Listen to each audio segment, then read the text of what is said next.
10, 8, 7, 6, 5, 4, 3, 2, 1, 0.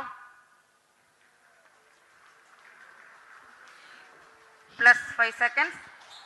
Lift-off normal. Here tracking. we have a majestic lift-off of LVM-3 M4 rocket carrying India's prestigious Chandrayaan-3 spacecraft. P2 tracking. प्रज्वलन और सफलतापूर्ण उत्थापन LVM-3 M4 rocket का। यह भीमकाय rocket आसमान को चीरते हुए अपनी भयानक दहाड़ से चारों ओर कंपन उत्पन्न कर रहा है। इसे हम यहाँ महसूस कर सकते हैं और यही दहाड़ है जो वैज्ञानिकों को रोमांचित करती है। LVM-3 के उत्थापन के साथ ही हमारे अंतरिक्ष। Good evening. It has been a proud, exciting day for India. Millions of Indians have watched with bated breath as Chandrayaan-3 has aimed for the moon. If this mission this time is successful, India will be only the fourth country in the world to achieve a successful soft landing on the moon. As I said, Chandrayaan-2 ended in some heartbreak and some tears when the Vikram lander missed the moon by literally just a little over a mile. This time, there are 1 billion plus prayers for ISRO scientists as they send Chandrayaan leaping towards the moon. And if the mission is successful, this will be the first attempt to actually explore the South Pole of the moon. Let me introduce two of India's foremost minds, two of India's foremost experts on this subject. It is an honor to welcome to the program Mr. Madhavan Nair. He's, of course, been the chairperson. Mr. Madhavan Nair, first, he's been the chairperson of ISRO, and it's great to see you here. Thank you for your time. It must be a very proud and satisfying day for you. And I also want to welcome to the program Professor Paranjpye. You can see him there on your screen. Arvind Paranjpye is, of course, the director of India's Nehru Planetarium. Welcome, both of you. What an exciting day and how many nerves. Let me actually start with you, Mr. Nair.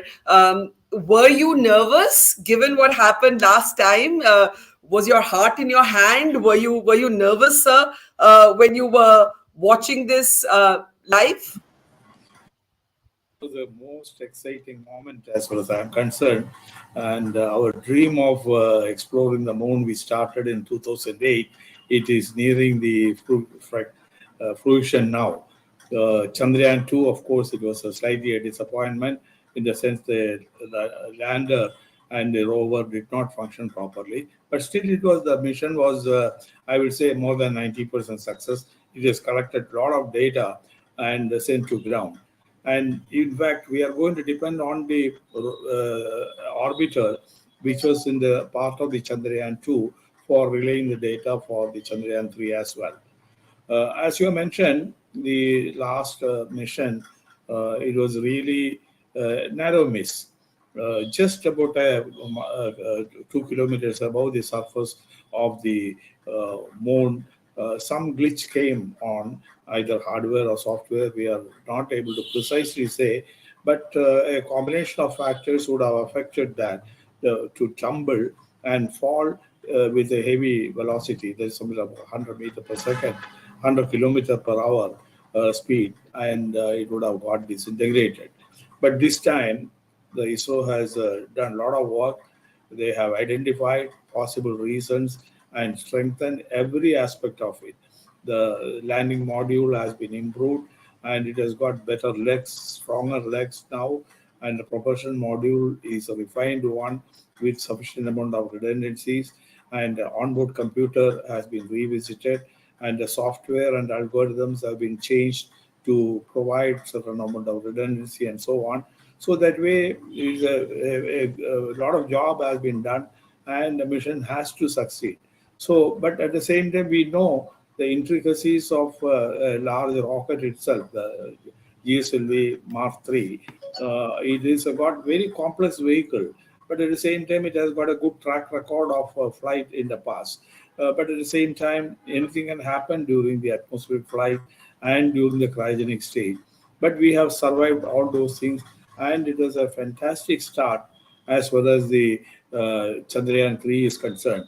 But it's another month to go before we have the final touchdown operation. Right. Let me ask you, Professor Nair, before I go to Professor Paranjpye, what is the significance of the South Pole? The attempt this time will be to land on the South Pole of the moon, which is a relatively unexplored aspect of the moon. Can you talk a little bit about the significance of the South Pole before I go to Professor Paranjpye? In the South Pole region, practically the solar radiation is very small, and the temperatures are very cold. The result in the last Chandrayaan-3 itself, we have found that huge deposits of ice below the surface. So the presence of water is confirmed through remote sensing data in the Chandrayaan-3. This operation is going to really re-establish and ascertain that the presence of water is real. But more than that, this region, since it is not having much radiation from the sun, it is almost as virgin as what when the moon got evolved about 4 million years back. At the time, a lot of water would have been carried from the earth, and most of the would have in the equatorial region would have evaporated, and only in the polar region it is there. Then again, this region, of course, because of the non-availability of the sunlight and so on, the experiments were not conducted that frequently as in the other region. So we had to understand what is the type of terrain which is there, surface features, and also what type of minerals exist there, what temperature conditions or thermal gradients exist, whether seismic activities are there. All this could be captured in this relatively quiet, unexplored area of South Pole. Amazing. Amazing, sir. Let me bring in Professor Paranjpye. How nervous were you? Let me ask you the same question. I mean, I was nervous as just somebody, as a layperson, watching this, because I think we all remember the heartbreak of last time. How nervous were you, Professor Paranjpye? Barkha Dutt, can I just make a small correction before I proceed? And Yes, I'm sir. just like you. I'm just like you. I'm an outreach person. I'm not a Yes. professor, not a PhD, not a doctor. I'm Okay. just a MSc, an outreach person, and my Okay. job is exactly similar job like yours, where we take science to the general people. Well, Well, we coming have to we have Dr. Nair to explain of course, all the technicalities to us. But go ahead, sir. that, Yes. that's Yes. correct. So such a nice thing to have Dr. Nair with us.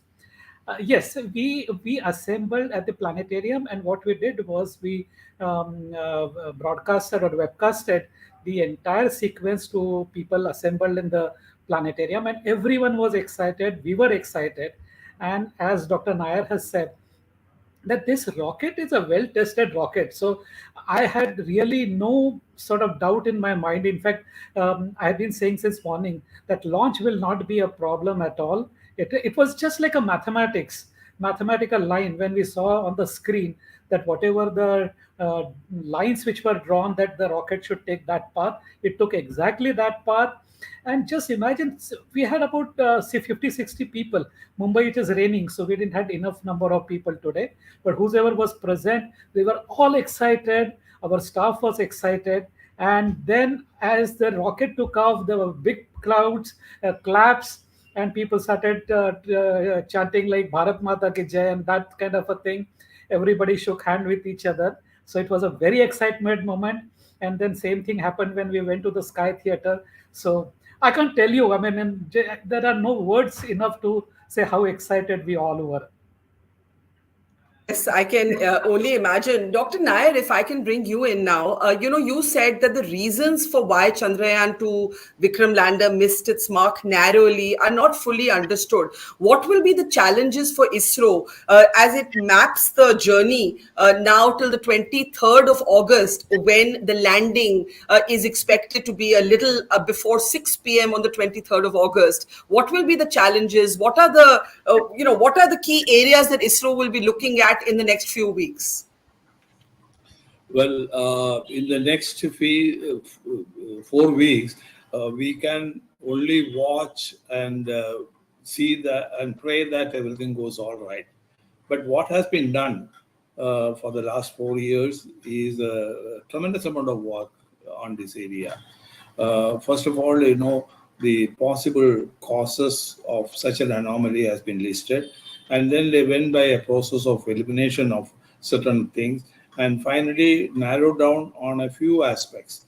But the data which was available for a few seconds only, afterwards the entire radio silence came, and we don't know what really was happening in the spacecraft. With the limited data, they were able to identify there was some anomaly in the software, and that alone will not cause such a problem. But at the same time, the 5 rocket engines which were used had some differential thrust, and that has caused certain disturbance which has exceeded acceptable limits of the software. And the combined factors of these has perhaps led to the failure. But what has been done is each and every aspect of this landing mission, that is from starting from the legs onwards, the propulsion module has been revisited, redesigned, and adequate redundancies has been built in, and large number of tests on this module has been carried out. Similarly, the computer also has been strengthened. Its software has been built with a lot of redundancies. That is, in case some failure of a sensor or actuator takes place, it can switch to a backup mode and still accomplish the mission. So that way, whatever possible can be done has been done. So now the sequence has to take over.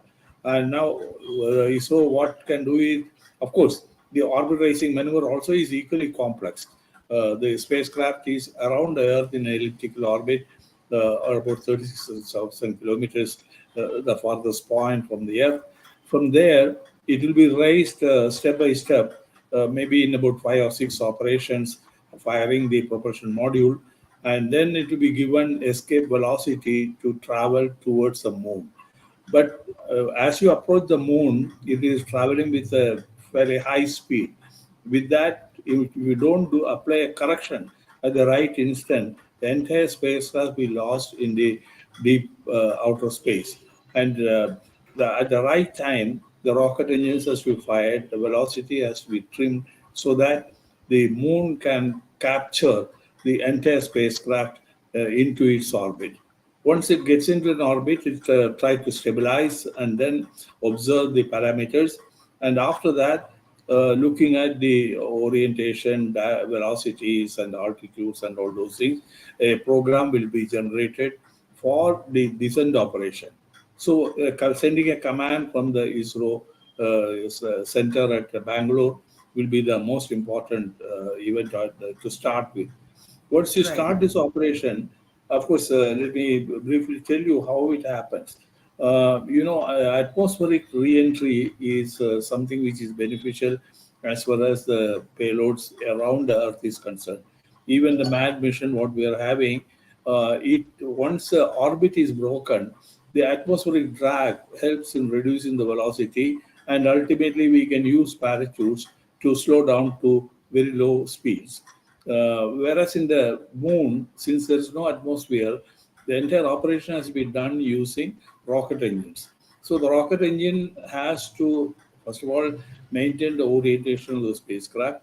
Again, it has to reduce the velocity step by step and then bring to an acceptable limit. And during this operation, there is no assistance from the ground because there's a lot of communication, about 8 seconds communication delay there. So with it is made autonomous. The onboard computer, software, and the hardware has to work in synchronization for the about a few hundred seconds before it can impact and have the soft landing on the moon. So this is a very complex operation, and we have to wait and watch. I mean, I think the wait is going to be nerve-wracking. Arvind, Paranjpye, you wanted to add something there about the orbits around the Earth. Do go ahead. Yeah, actually, Nair sir will correct me if I have really gone off the track. But what we have been, what we understand, you see, just now he said that the rocket will be put in the orbit, and slowly orbit will be increased and increased and increased. So generally, we tell the common people that how if you take a string and tie a weight to it and you want to throw it away, so what you do is take the string and start rotating, and then when you give a higher speed, you can throw it into the other direction. So that's the kind of one can visualize how this rocket will be put into the moon's orbit, where actually the gravitational pull of the Earth and the Moon will be very close to each other, and after that they will reduce and come back. Another point which people should also remember, Nair Sahib had just now said that it is an autonomous body. See, we also try to understand the distance between Earth and the Moon is something like 1.2 seconds. And then if the vehicle has to communicate with Earth and then we have to return it back, more than 2 seconds or 2.5 seconds would pass. So that's a long period of time. And then now that the vehicle has been made autonomous, so in that period, the vehicle can take its own decision and decide. So it's a fantastic work which ISRO has done. Absolutely. I want to ask Dr. Nair, is this the most economically priced moon mission in the world? I was looking at the cost, 615 crores. 615 crores is a lot of money, but it's actually nothing for what we're talking about here compared to what is spent. It speaks to the genius, as it were, of ISRO. How do you look at this question about the cost? Is this the most cost-effective moon mission in the world? I will say yes, because ISRO has of course, first of all, it is a very lean organization. It spends only on essentials. The overhead charges are minimal. And also the ISRO scientists put in much more effort than an ordinary scientist in any other organization in India or abroad. So the net result is that we are able to achieve missions with a relatively less expenditure. Yet another factor is that we are able to build upon what we have done in the past. See, for example, the tracking station which is required for this has been built as part of the Chandrayaan-3 project, and that is still being used. So we don't make an additional investment on that. Similarly, many of the hardware, they are derivatives of the Chandrayaan-1. And also the type of the technology, the software or hardware development which is required also is part of the spacecraft development program. So this type of continuity ensures that the incremental cost of tuning it for the Chandrayaan mission is minimal. That's one of the reasons that we are able to give such a cost-effective, perhaps the least cost solution to the world. It's amazing, and I do have to, maybe Arvind, Paranjpye can add to this, but I just feel like scientists, when you hear Dr. Nair talking about how Chandrayaan, how ISRO only spends on essentials, you look at 615 crores. 615 crores is less than the budget of the recent movie Adipurush. I just want to put it into context. And these are scientists who, finest minds of India, who could have gone outside of India, never went outside of India, never chased big money, stayed here like true low-profile patriots. I'm just wondering, Arvind, if you want to add a thought on that. No, you have absolutely said it correctly, Barkha. It is a wonderful thing. I mean, I'm so proud of Indian scientists and ISRO scientists. I'm been big fan of Dr. Nair from my younger days, and you have said it very correctly that they work on a shoestring budget, and they're so happy to talk to you. I have so many friends at ISRO, and then whenever I am in need of it, they just answer me. So, sir, salute, hats off to you for such a great achievement. And I think in about 45 days' time, we will be celebrating landing on the moon and becoming the nation, the first nation to go on the southern side of the moon. It was a great day. I always remember this. It's a goosebumpy feeling. Before we close, just a last thought to you, Dr. Nair. You say it in such a matter of fact way. We reuse things. We only spend on essentials. The amount of public interest in this. What does that make you feel today as a space scientist? Do you feel you're finally getting the love, the recognition, the profile that you all always deserved, sir? Well, certainly. got both sides. Before I comment on that, let me say what you are seeing today is the legacy which is created by Dr. Vikram Sarabhai and followed up with Professor Dhawan, Dr. Kalam, Professor U.R. Rao, Dr. Kasturiran, and so on. So we have built an organization one over with efforts one over the other, and that is what has resulted in such an efficient and smooth functioning. But as far as recognition is concerned, I think ISRO scientists are working for meager remuneration. In fact, I Yes. remember the days where we had to, myself and Dr. Katkotkar had to put a big fight with the finance ministry to get some incentive given to the scientific community. That is only extra we have compared to any other administrative or other type of people in the country. Certainly, the work of these scientists and technologists has been recognized through the national awards and recognition, as well as financial compensation. So for that, there is no mechanism in the country today, and I'm a bit disappointed on that. The performance, excellence in performance has to be rewarded. In fact, other day, one of the the personal manager in the IT department, he said, you pay peanuts and you'll get only monkeys for the job. But here, even if you give the peanuts, the ISRO scientists will perform the best of the humans in the world. I think that is the bottom line. There's no justification for giving scientists peanuts, but the saying is, if you pay peanuts, you get monkeys. Here, you pay peanuts, Dr. Nair says, but you get the best brains in the world who have developed and designed the most cost-effective moon mission attempt in the world. And may it be successful this time. We'll know in August. Dr. Nair, you make a very important point about the low cost of the mission, but also the meager salaries to the scientists. And all of this celebratory mood in India must translate into our scientists being paid top of the chart remuneration. Thank you, Dr. Nair. It's an honor talking to you. Thank you, Arvind Paranjpye. And thank you. Good luck, ISRO, and a country stands solidly behind you. Thank you. It's great to see you here. Thank you for watching our work. If you haven't subscribed yet, don't forget to click the bell icon and subscribe to Mojo Story and support independent, robust journalism.